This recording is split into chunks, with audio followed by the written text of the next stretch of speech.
Magandang umaga sa inyong lahat. Inaanyayahan ko kayong tumayo para sa pambungad na panalangin na pinangungunahan ni Binibining JC. Binibining JC. Okay, sama-sama. Anak ng Espiritu Santo. Amen. Bago kayo umupo, pakiayos na inyong mga upuan at pakihanay ng maayos ang inyong upuan at pakipulot ng mga basura na nasa ilalim ng upuan. Doon sa likod na pakugulo, pakiayos nga, Binibining. Very good. At doon naman, okay, kapag komportable na kayo at maaliwalas na ang classroom, maaari na kayo umupo. Ngayon ay magtatali ako ng liban ngayong umaga. Unang hanay, may liban ba? Wala, mahusay. Ikalawang hanay, mahusay. Ikatlong hanay, mahusay rin. At ikaapat na hanay, napakahusay. Ngayon ay magtatanong ako, ano ba ang inalakay natin kahapon? Sino ang makapagbibigay? Okay, ano yun? Ginoong Darwin? Okay, tama. Ito ay tungkol sa epiko. So, ano ba ang epiko? Ginoong Tabalba. Mahusay. Maaari mo bang ibigay ang isang halimbawa ng epiko sa Pilipinas? Binibining? Maria? Tama. Ito ay Indarapatra at Sulaiman. Napakagaling. So ngayon ay dumako tayo sa ating layunin ngayong umaga. So ang layunin ay natutukoy ang pagkakasunod-sunod ng elemento na maikling kwento na ipapaliwanag ang kahalagahan ng bawat elemento na maikling kwento at ang huli na isusulat ang buod ng binasang kwento ng maayos at may kaisahan ang pangungusap. So ngayon ay magkakaroon tayo ng gawain. Papangkatin ko kayo ng 6 na pangkat na may 6 na miyembro. Bibigyan ko kayo ng sobre na naglalaman ng mga ginupit na larawan at ito'y bubuin ninyo. Pagkatapos ng pagbubuo, ay pakisagutan ang mga katanungan na nasa pisara. Maliwanag ba at naintindihan, class? Okay, maraming salamat. Ngayon ay maaari na kayo magsimula. Tapos na ang 5 minuto pakipasa sa harapan. Okay, maraming salamat. Ngayon, dumako tayo sa ating formal na talakayan. Base sa ating ginawa kanina, ano ang panibagong paksa natin ngayon? Ito ay tungkol sa, very good, napakagaling, ito ay tungkol sa maikling kwento, napakahusay. So, ano nga ba yung maikling kwento? Sino ang makapagbabahagi sa maikling kwento? Ano ang inyong ideya?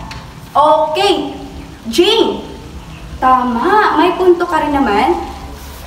Ang maikling kwento ay, ito ay isang akdang pangpolitikano. Ito ay isang masining na anyo na isang maikling salaysay na naglalaman ng mga mahahalagang pangyayari sa isang tauhan o iilang tauhan.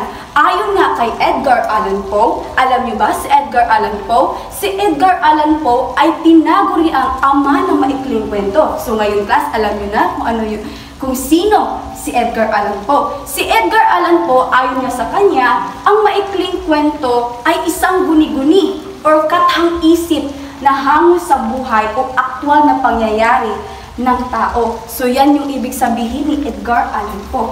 So ngayon, meron alam na natin kung ano yung description ng maikling kwento. Ngayon, pag nilay-nilayin natin ang elemento naman ng maikling kwento. So, sino ang makapagbibigay ng maikling kwento? Ginoong Baita, tama, mahusay tauhan. Ano pa? Mahusay tagpuan. Ano pa? Banghay, napakahusay. Pang-apat, suliranin, mahusay. At ang panghuli, yes, paksang diwa. So, alamin natin kung ano yung tauhan. Ang tauhan ay isang ano yun? Ang tauhan ay taong gumaganap sa kwento. So, yun yung tauhan. At ang tagpuan naman, ito yung lugar kung saan pinangyayarihan sa kwento.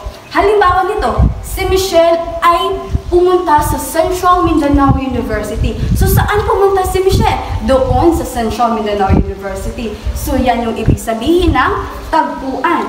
So, sa banghay naman, ang banghay ay kung merong banghay sa lesson plan, meron ding banghay sa maikling kwento. So, ang banghay ay ito yung pagkakasunod-sunod sa pangyayari ng kwento. So, yan. Ang una ay panimula, Very good. Sino pa? Ano pa? Yes, saglit na kasiglahan. Kasukdulan, kakalasan, at wakas. Napakahusay. So sa panimula dito, pinapakilala ng sa kwento ang mga tauhan at tagpuan. So yan yung panimula. At ang saglit na kasiglahan, ito yung pagtatagpo o panandaliang pagtatagpo ng mga karakter sa kwento. At yung kasukdulan naman, kapag guguhit tayo ng bundok, doon ay nasa top siya. So yun yung kasukdulan. So sa English ay climax. So dito ang kapanapanibig na pangyayari sa kwento. At nung kakalasan naman ay ito yung pagbaba or falling action ng kwento. Pagbaba or na solusyonan na ang isang pangyayari. At nung wakas naman, ito yung nagtatapos na ang kwento. So yan yung banghay. Kinakailangan talaga yung banghay. Dahil ang pangit naman kung yung wakas ay nasa simula at yung simula ay nasa wakas. Diba? Ang pangit nun. So, dapat or kinakailangan may banghay. At ngayon naman, ang pang-apat na elemento ay suliranin. So, ano yung suliranin? Ginoong Pedro, tama, ang suliranin ay problemang kinakaharap o dapat solusyonan ng karakter o ng isang kwento. So, sa last naman ay ang paksandiwa. So, ano yung paksandiwa? Ito yung tema o ito yung pinakakaluluwa ng kwento. So, yan yung paksang diwa. So, ngayon, alam niyo na kung ano yung tinalakay natin. So, tapos na. So, ngayon, magtatanong ako. Iris, maaari mo bang ibigay ang 5 elemento ng maikling kwento? Tama, mahusay. Ito ay tauhan, tagpuan, tagpuan, banghay, suliranin, at paksangdiwa. Mahusay. Ngayon naman, ibigay mo sa akin ang 5 bahagi ng banghay. Ginoong JC. Okay, tama. Ito'y panimula. Saglit na kasiglahan. Tama. Ano pa? Saglit na kasiglahan at kasukdulan, kakalasan, at wakas. Yes, very good. Tama, magaling kayo. Talagang nakikinig kayo sa ating tinalakay ngayon. So ngayon ay magkakaroon tayo ng gawain.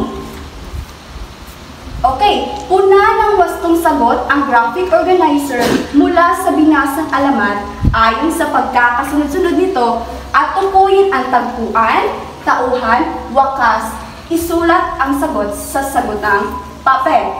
So yan. So magbibigay ako ng mga maikling kwento at ito'y punan ninyo sa isang buong papel. So ito.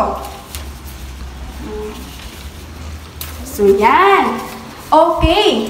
Pagkatapos ay meron lang kayo, magkakaroon kayo ng 5 minuto sa paghahanda at 5 minuto sa presentasyon kasi magkakaroon kayo ng pagbubuod, paggagawa ng pagbubuod sa maikling kwento. So, maliwanag ba at naintindihan, class? Mahusay. Okay, tapos na ang 5 minuto sa paghahanda. Maaari na ninyong ibahagi ang inyong ginawang pagbubuod. Wow! Very good! Napakahusay ang inyong ginawang pagbubuod. So, palakpakan naman natin ang ating mga sarili. Mahusay! So, ngayon, alam na natin ang maikling kwento, class. So, alam nyo na. So, ano yun? Ulit ang 5 elemento? Okay, tama, mahusay ang 5 bahagi ng banghay. Mahusay rin. So, ngayon, ay magkakaroon tayo ng